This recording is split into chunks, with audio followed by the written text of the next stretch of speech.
सोमवार एरसमा तहसिल पड़ियाठारे आयोजित स्वर्गत जननेता लोकनाथ चौधरी राज्यस्तरीय 23तम श्राद्ध वार्षिकी पालन अवसर में उपस्थित विशिष्ट व्यक्ति माने मतव्यक्त करिसेंति।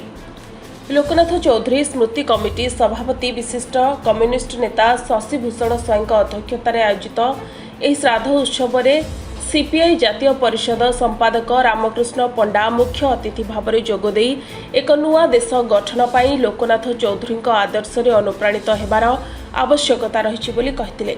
श्रमिक नेता तथा पूर्वतन मंत्री प्रफुल्ल चंद्र घड़ाई मुख्य वक्ता भाव जोगदे लोकनाथ चौधरी जीवन यात्रा एक विप्लवर यात्रा थिला बोली कहते। जगतसिंहपुर सांसद विभू प्रसाद तराई, बालिकुदा एरसमा विधायक शारदा प्रसन्न जेना, एरसमा पंचायत समिति अध्यक्ष लक्ष्मी प्रिया महापात्र, प्रीतिनंदा राउतराय प्रमुख वरेण्य अतिथि भाव में जोगदे स्वर्गत लोकनाथ चौधरी स्मृतिचारण सहित श्रद्धांजलि अर्पण करथिले। विशिष्ट जननेता लोकनाथ चौधरी आज 23तम श्राद्धवार्षिक उत्सव महासमारोह बहु लोक उपस्थित आज पालित हो जाइए। एक आनंदर कथा जो मैंने समाज को किसी दान दे था, त्याग कर देशपाई समाज जाति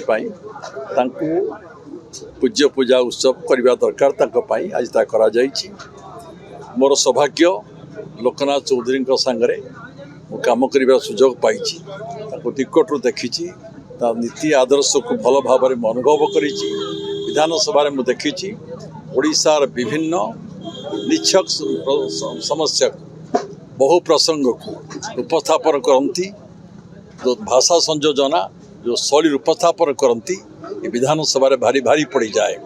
मु कहि प्रतिभावान नेता थिले, साम्यवादी नेता थिले एवं समाज रे केमिति समतार समाज प्रतिष्ठित हब, सामाजिक न्याय प्रतिष्ठित हब, धर्मनिरपेक्षता प्रतिष्ठित हब एवं कृषक विकास पाई, कृषक संगठन पाई, श्रमिक संगठन पाई एक समर्पित व्यक्तित्व से थिले।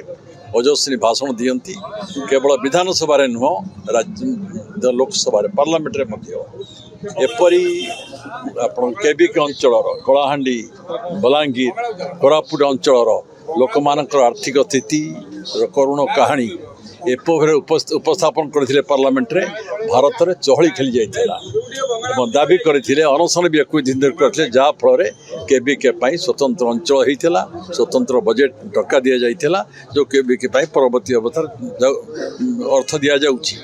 आम मुक्त कंठर कहीपर सी जन थे समाजवादी नेता, सालिस बीन नेता, एक विप्लवी महान संग्रामी ये समाज पाई, कृषक समाज पाई, श्रमिक पाई, दलित पाई, निर्यातित पाई, वंचित लोक पाई अनेक काम कर विधानसभा पार्लियामेंट रे एवं अंचल ये अंचल जो माटी तांकर माटी पाई बहुत काम कर तेणु आज श्रद्धांजलि देवा कर्तव्य भाव में आम सब आसी श्रद्धांजलि देकी जाऊँ, आत्मा को सम्मान जन की जाऊँ। सी प्रकृत इच्छा मृत्यु कौ चाषी आप्लाय करूनी।